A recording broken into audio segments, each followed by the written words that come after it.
March 9, 1945. Mariana Islands, Pacific Ocean. Sunset approaches over American airfields on Guam, Saipan and Tinian.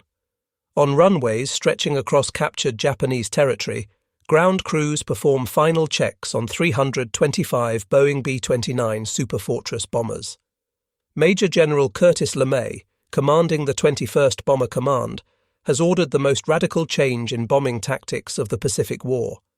In bomb bays packed beyond normal capacity, crews load cluster bombs containing 1,520 M69 incendiary bomblets per aircraft, each filled with napalm that will burn at 1,800 degrees Fahrenheit. The objective is strategic, yet controversial. The densely populated Shitamachi district of Tokyo, where 750,000 people live in wooden homes packed into just 12 square miles. At 17:35 hours, the first silver B-29 lifts off from Guam's North Field. Through the gathering darkness comes the roar of Wright R-3350 engines as bomber after bomber takes to the skies, flying individually rather than in formation, stripped of most defensive guns to carry double their normal incendiary load. Leading the attack are Pathfinder aircraft that will mark the target with a burning X visible from miles away, followed by the main force dropping their loads from just 5,000 to 7,000 feet, a fraction of their designed bombing altitude. What unfolds next will demonstrate the overwhelming power of American incendiary warfare and reveal why Japanese air defenses, despite their determination, could not prevent history's most significant single air raid.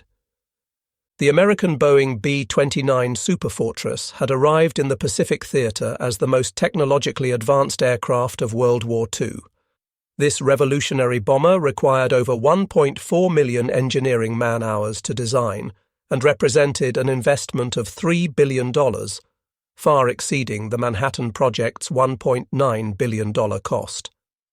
The four-engine heavy bomber incorporated groundbreaking features: pressurized crew compartments, remote-controlled gun turrets, and the most powerful piston engines ever fitted to an aircraft. Manufacturing was distributed across the nation, with Boeing producing bombers at Seattle, Renton, and Wichita, the Glenn L. Martin Company at Omaha, and Bell Aircraft Corporation at Marietta, Georgia. Each B-29 stretched 99 feet in length with a wingspan of 141 feet, powered by four Wright R-3350 duplex Cyclone engines, producing 2,200 horsepower each. The aircraft could carry up to 20,000 pounds of bombs over a combat radius of 1,600 miles, flying at altitudes up to 31,850 feet with a maximum speed of 357 miles per hour. By March 1945, American factories had delivered approximately 2,000 B-29s to combat units, with production accelerating toward the eventual wartime total of 3,970 aircraft. This massive manufacturing effort demonstrated American industrial capabilities. Boeing's Wichita plant alone was producing 4.2 Superfortresses per working day. The 20th Air Force, commanded personally by General Henry Hap Arnold, had deployed these strategic bombers first from bases in China beginning in June 1944, then from the newly captured Mariana Islands starting November 17, 1944. The 21st Bomber Command operated 3 bombardment wings from the Marianas: the 73rd Bombardment Wing and 313th Bombardment Wing based on Saipan, and the 314th Bombardment Wing on Guam. These units could deploy over 300 B-29s for a single mission, each aircraft maintained by specialized ground crews working around the clock. Standing in stark contrast was Japan's air defense system by early 1945. The Imperial Japanese Army and Navy operated separate, uncoordinated command structures with minimal communication between services. Their primary night fighter, the Nakajima J-1N Gecko, Moonlight, had been hastily converted from a reconnaissance aircraft. Armed with twin 20mm Type 99 cannons firing upward at a 30-degree angle and another pair firing downward, the Gecko could theoretically attack bombers from unexpected angles. However, Japan had produced only 479 of these aircraft throughout the war, with many already lost. The Kawasaki Ki-45 Toryu Dragon Killer served as another night fighter option, equipped with a 37mm cannon in the nose and oblique-firing 20mm cannons, but only 1,701 had been manufactured since 1941. Without radar for night interception, these aircraft relied on searchlights and visual identification, nearly impossible tasks against fast-moving bombers in darkness. Ground-based defences were equally inadequate. Tokyo possessed fewer than 500 heavy anti-aircraft guns defending the entire metropolitan area. The Type 99 88mm gun provided the main high-altitude defence, while the Type 98 20mm cannon offered close-range protection with an effective ceiling of only 11,500 feet. Most critically, Japan lacked fire control radar for anti-aircraft artillery, depending instead on optical rangefinders and sound locators that became useless in poor weather or at night. The numbers told a challenging story. While America could deploy hundreds of B-29s from the Marianas alone, Japanese forces operated perhaps 200 operational night fighters throughout the home islands by March 1945. Fuel shortages restricted training flights, leaving new pilots with minimal night flying experience. Aviation gasoline had become so scarce that many aircraft were grounded to preserve fuel for defensive operations against the expected American invasion. Major General Curtis LeMay had assumed command of the 21st Bomber Command in January 1945, inheriting a strategic bombing campaign that had failed to achieve decisive results. Previous high-altitude precision bombing raids from 30,000 feet had proven ineffective due to the jet stream, winds exceeding 200 miles per hour that scattered bombs miles from their intended targets. Engine strain from climbing to altitude with heavy bomb loads caused frequent mechanical failures, with magnesium alloy components overheating beyond safe operating temperatures. Cloud cover obscured targets 70% of the time, forcing bombardiers to rely on primitive radar. After analysing these operational challenges, LeMay made a revolutionary decision that would transform the air war against Japan. The new tactics were radical yet logical. LeMay ordered all defensive guns removed except for tail positions, allowing each B-29 to carry 7 tons of incendiaries instead of the usual 3.5 tons of high explosives. Flying at 5,000 to 9,000 feet would avoid the jet stream, reduce engine strain, and improve bombing accuracy. Night attacks would minimize exposure to Japanese fighters, which lacked radar and trained night fighter pilots. Individual aircraft would navigate by LORAN radio signals, attacking in a continuous stream over several hours rather than concentrated formations. Weather forecasters predicted ideal conditions for March 9th to 10th, clear skies with strong surface winds that would spread fires across the target area.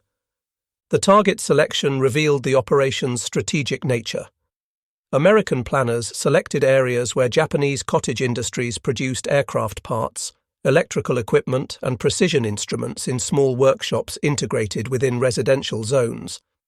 Intelligence officers had consulted maps produced by the Office of Strategic Services, ranking Tokyo's wards by their infrastructure density, utilizing pre-war Japanese urban planning documents. The selected zone in northeastern Tokyo included the Asakusa, Honjo, and Fukagawa wards, working-class neighborhoods with extremely high population density, where extended families lived in wooden structures separated by narrow alleys. The M69 incendiary bomblet represented advanced warfare technology. This hexagonal steel pipe measured 3 inches in diameter and 20 inches long, weighing 6 pounds. Unlike earlier thermite or magnesium designs that burned hotter but could be extinguished, the M69 used napalm, jellied gasoline developed by Standard Oil and Harvard University scientists. Dropped-in E-46 aimable clusters of 38 bomblets that separated at 2,000 feet altitude, each M69 deployed a cotton streamer to orient its fuse downward. Upon impact, a time delay fuse burned for 3 to 5 seconds before a white phosphorus charge ignited, dispersing flaming napalm up to 100 feet in multiple directions. The delayed action ensured the weapon would be lying on its side when it detonated, maximizing the spread of incendiary material through buildings. Testing at Dugway Proving Ground in Utah had proven the M69's effectiveness against replica Japanese residential structures. The weapon created multiple ignition points across wide areas, with napalm that adhered to surfaces and resisted water-based firefighting efforts. A single B-29 carried 40 cluster bombs containing 1,520 individual bomblets, with 279 bombers ultimately reaching the target from the 325 launched. Operation Meetinghouse would drop approximately 424,000 incendiary bomblets on Tokyo, creating an unprecedented concentration of incendiary devices. American planners calculated this density would create a self-sustaining conflagration where separate fires would merge, generating powerful wind currents that would spread the inferno beyond the initial impact zone. The first B-29 lifted off from Guam just after 5:30 p.m. on March 9th, piloted by the mission commander, Brigadier General Thomas Sarsfield Power of the 314th Bombardment Wing. Over the next hours, bombers took off at 50-second intervals from 3 island bases. The 14-hour round trip would test both men and machines to their operational limits. Crews flew in lighter flight gear instead of heavy suits, taking advantage of the lower altitude's warmer temperatures. Without the weight of guns, gunners, and ammunition, the B-29s climbed efficiently, conserving fuel during the 1,500-mile journey to Japan. As they approached the Japanese coast, Mount Fuji's snow-capped peak served as a prominent navigation checkpoint. Air raid sirens sounded in Tokyo around 10:30 p.m., though most inhabitants initially remained in their homes. Previous high-altitude raids had caused limited damage, creating widespread complacency. Tokyo's civil defense preparations proved inadequate for what was approaching. The city had only 18 concrete air raid shelters capable of protecting 90,000 people out of 4.3 million residents. Most families relied on bokugo, shallow trenches covered with boards or simple dugouts that offered minimal protection against incendiaries. The city's 8,000 firefighters possessed mainly hand pumps and bucket brigades designed for peacetime emergencies. Neighborhood associations had organized civilian firefighting groups, consisting primarily of elderly residents, women, and teenagers, equipped with sand buckets and water containers. The first Pathfinder B-29s arrived over Tokyo at 12:08 a.m. on March 10th, approaching from different directions to mark the target zone. Flying at just 5,000 feet, they dropped M47 napalm bombs that immediately created visible fire markers, forming an enormous burning X. The main force arrived minutes later, with bombardiers aiming for the illuminated marker. Weather conditions proved significant for the operation. Clear visibility with surface winds between 17 and 28 miles per hour, though gusts reached up to 45 miles per hour. As the M69 clusters separated and descended, observers described them as metallic objects glinting in the firelight, a sight that preceded unprecedented urban destruction. Within minutes, thousands of individual fires erupted across the target zone. The strong winds quickly spread flames from building to building, merging separate blazes into a massive conflagration. Temperatures at ground level exceeded 1,800 degrees Fahrenheit, sufficient to melt glass and metal infrastructure. The superheated air created powerful updrafts, generating intense wind vortices that lifted debris high into the air. Streets became impassable as asphalt ignited, and wooden buildings collapsed from the extreme heat. The sound of the inferno overwhelmed all other noise, while smoke and heat reduced visibility to mere feet. 24-year-old Yoshiko Hashimoto was at home in Tokyo's Sumida district with her 13-month-old baby when the attack began. Her husband, an army officer, was on guard duty across the city. She would later provide testimony for historical records. The B-29s were dropping numerous firebombs, and it sounded like heavy rain. I was astounded to see the intensity of the air raid. I had never seen one before. As fires spread rapidly, Yoshiko fled with her parents, baby and sisters through streets filled with evacuating residents. The narrow alleys of Shitamachi became extremely dangerous as thousands attempted to escape simultaneously. Parents became separated from children in the confusion. Elderly residents who fell were unable to continue. Firefighting brigades abandoned their equipment when temperatures made it impossible to approach the flames. At the Sumida River, Yoshiko witnessed scenes of chaos. Burning debris was falling around us, and the wind was intensifying. Burning materials, signboards, wooden doors, and household items were airborne. Warehouses on both riverbanks were engulfed in flames. Her father pushed her and the baby into the water, an action that saved their lives, but her mother perished along with Yoshiko's father and sister Etsuko. Across the burning district, similar tragedies occurred repeatedly. Those who entered canals faced extreme water temperatures. Others were overwhelmed in the rush as thousands tried to reach water simultaneously. The conflagration's winds were powerful enough to move people significant distances, while some were found far from their original locations.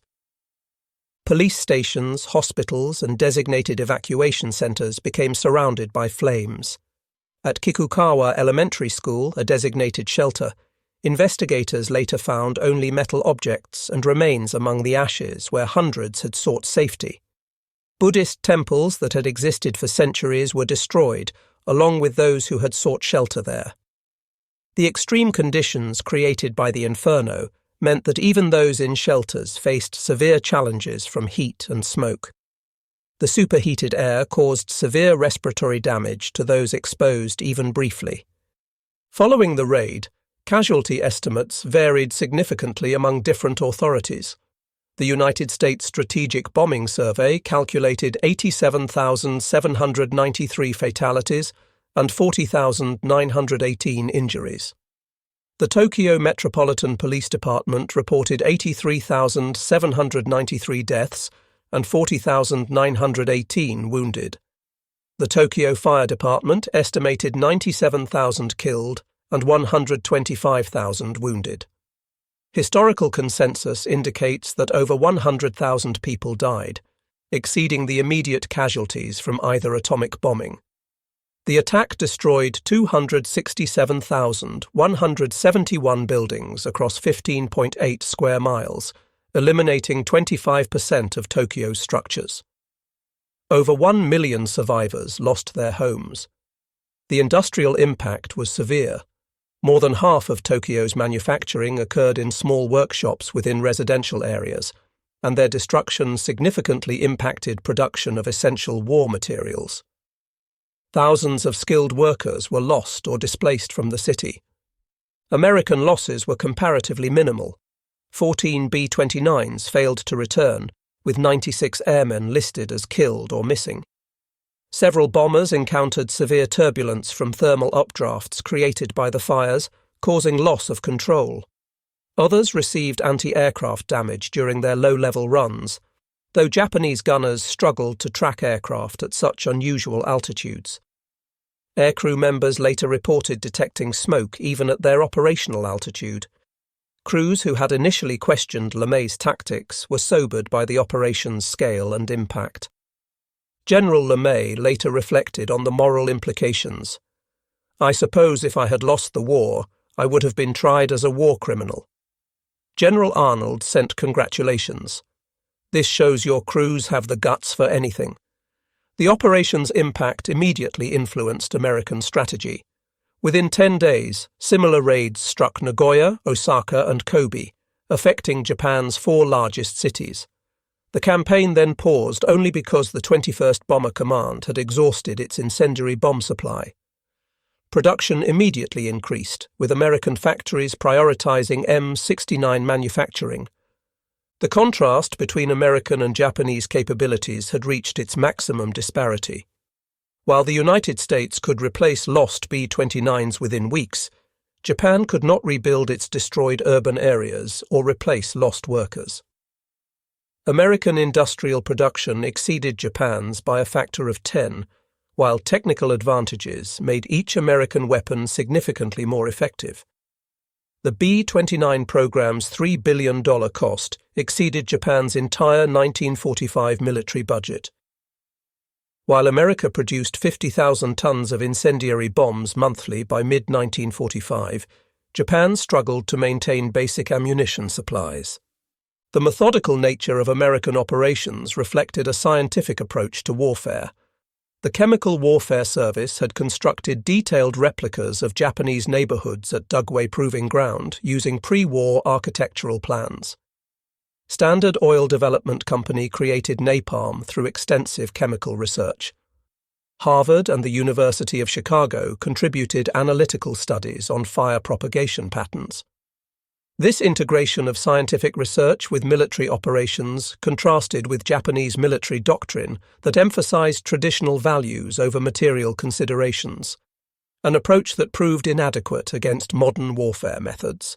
Japan's inability to develop effective countermeasures demonstrated strategic limitations.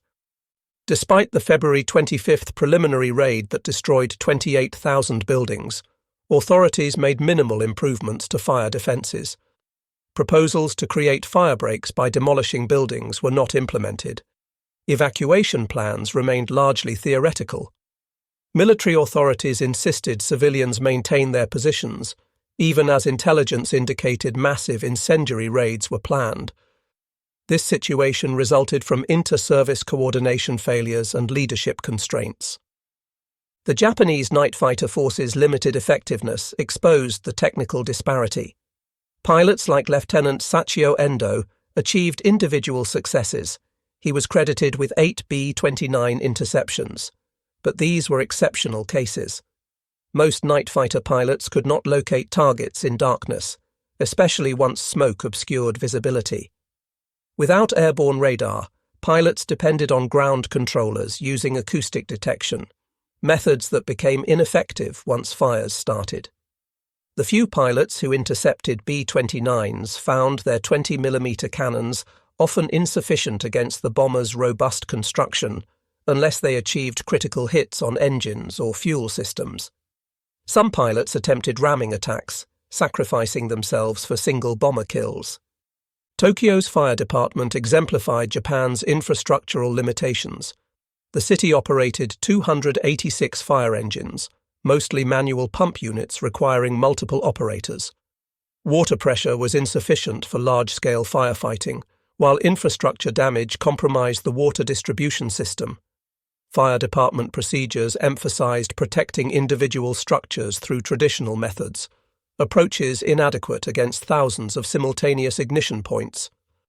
When the conflagration began, most fire companies were overwhelmed rapidly, their equipment destroyed and personnel forced to evacuate. The psychological impact on survivors was profound and lasting. Many described feeling that traditional protection systems had failed. Refugees departing Tokyo spread accounts throughout Japan, their experiences contradicting official information about the war situation. Worker attendance at factories declined significantly as civilians lost confidence.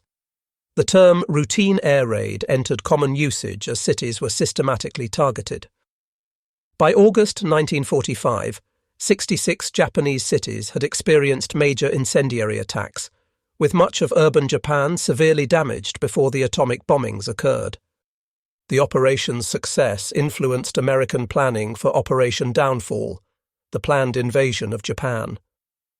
Military planners calculated that continued incendiary raids would eliminate remaining industrial capacity by October. LeMay believed that strategic bombing alone might compel surrender without requiring invasion. Joint Chiefs of Staff estimates indicated that conventional bombing had already caused approximately 900,000 civilian casualties and would cause millions more if the conflict continued. These assessments influenced President Truman's decision regarding atomic weapons, viewing them not as alternatives to conventional bombing, but as potentially decisive psychological weapons. The human dimension transcended national boundaries. American air crews carried psychological burdens for years, processing their role in the operation despite wartime context. Richard Bale of the 9th Bombardment Group could observe the fires clearly from his aircraft, an image that remained with him. Japanese survivors lived with lasting physical and emotional effects. Families on both sides experienced irreplaceable losses that affected multiple generations. The raid created numerous orphans and widows, overwhelming social support systems and contributing to post-war challenges. Recovery efforts revealed the comprehensive nature of the destruction. Medical facilities in the target area were eliminated, along with educational institutions, religious buildings, and administrative centres. The morning of March 10th revealed a transformed landscape where eastern Tokyo had existed. Only concrete and brick structures remained standing across miles of ash-covered ground. Survivors searched through unrecognizable areas for landmarks that no longer existed. Recovery teams required heavy equipment to clear areas. Many victims could not be identified. Mass funeral services continued for weeks. Waterways remained blocked with debris for extended periods. The industrial impact exceeded initial projections. Tokyo's eastern districts contained thousands of small workshops where families produced specialized components: precision instruments, electrical components, mechanical fittings. Their elimination disrupted supply chains, supporting major factories. The loss of experienced craftsmen, machinists, and technical specialists who required years of training proved irreplaceable. Worker productivity in surviving facilities declined as employees dealt with personal losses, housing challenges, and diminished morale.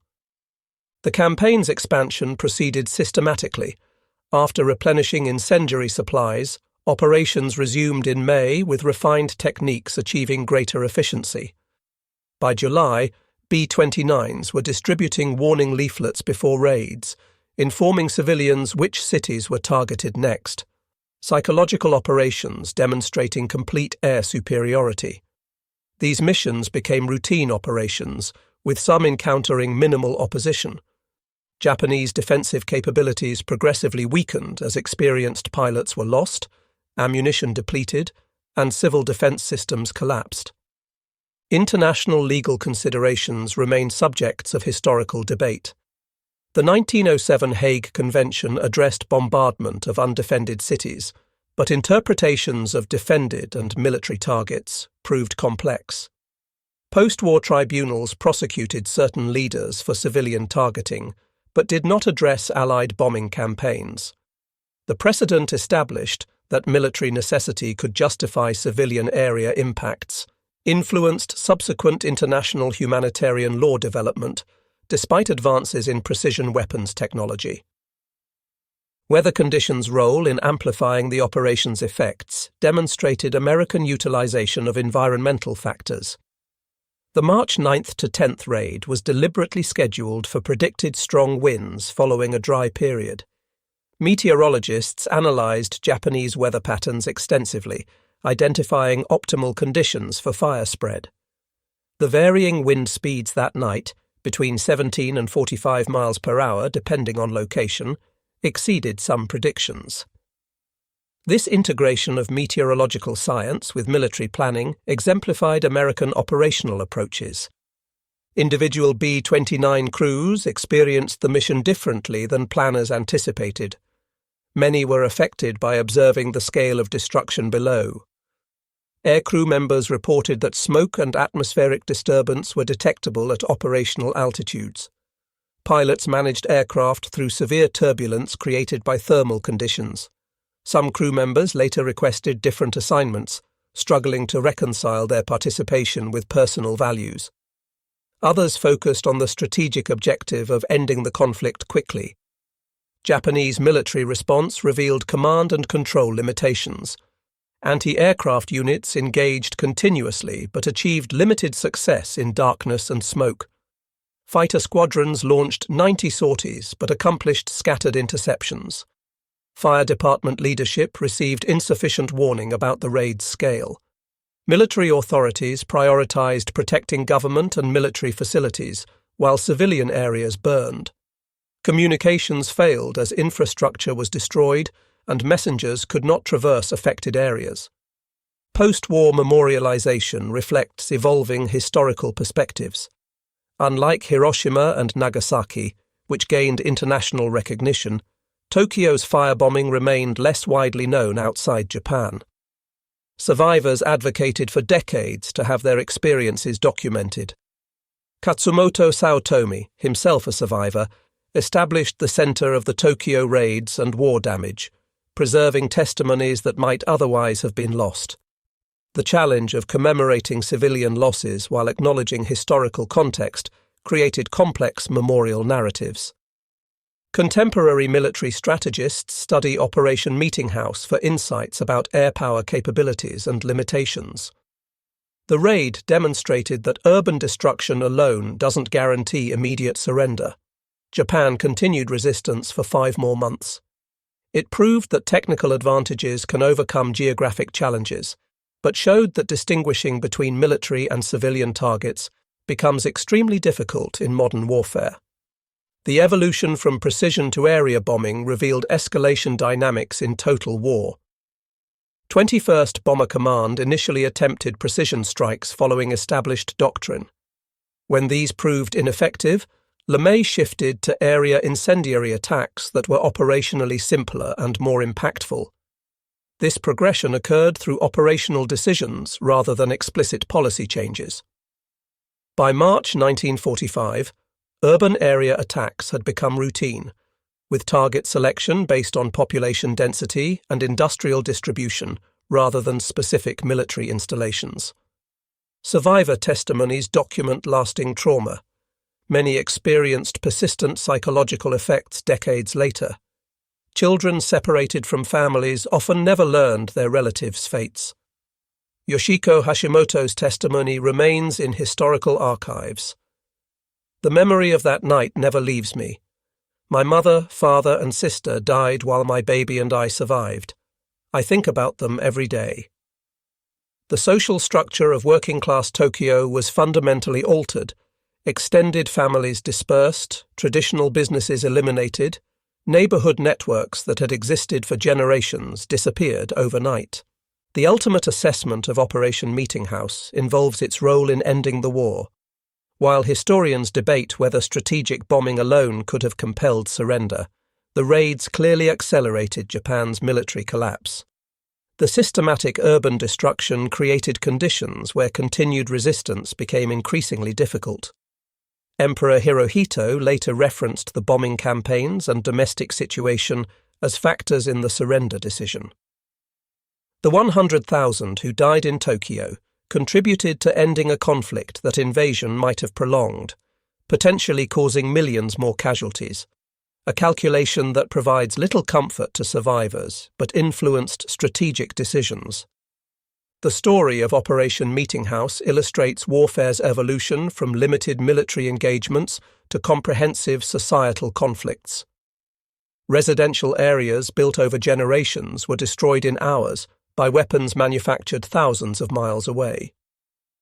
The conflict that began with territorial expansion ended with advanced technology affecting civilian populations who had minimal direct military involvement.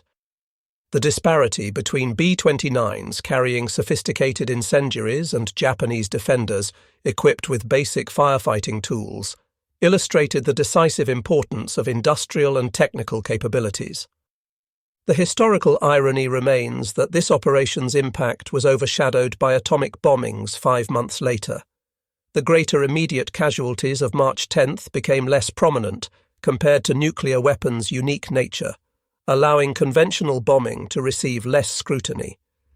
This historical perspective permitted continued development of conventional area effect weapons, various incendiary weapons in subsequent conflicts, without the prohibition associated with nuclear arms. The statistics provide only partial understanding. 325 B-29s launched, 279 reaching target, 1,665 tons of incendiaries dropped, 15.8 square miles affected, 267,171 buildings destroyed, 100,000 casualties, 1 million displaced. Behind each number were individuals: American aircrew members executing military orders, Japanese families in residential areas, children separated from parents, survivors dealing with profound losses. Operation Meetinghouse remains history's most destructive air raid, serving not as a military achievement, but as a sobering reminder about modern warfare's capacity for destruction. Where strategic objectives can justify extensive civilian impact and entire populations become affected by industrial-scale conflict.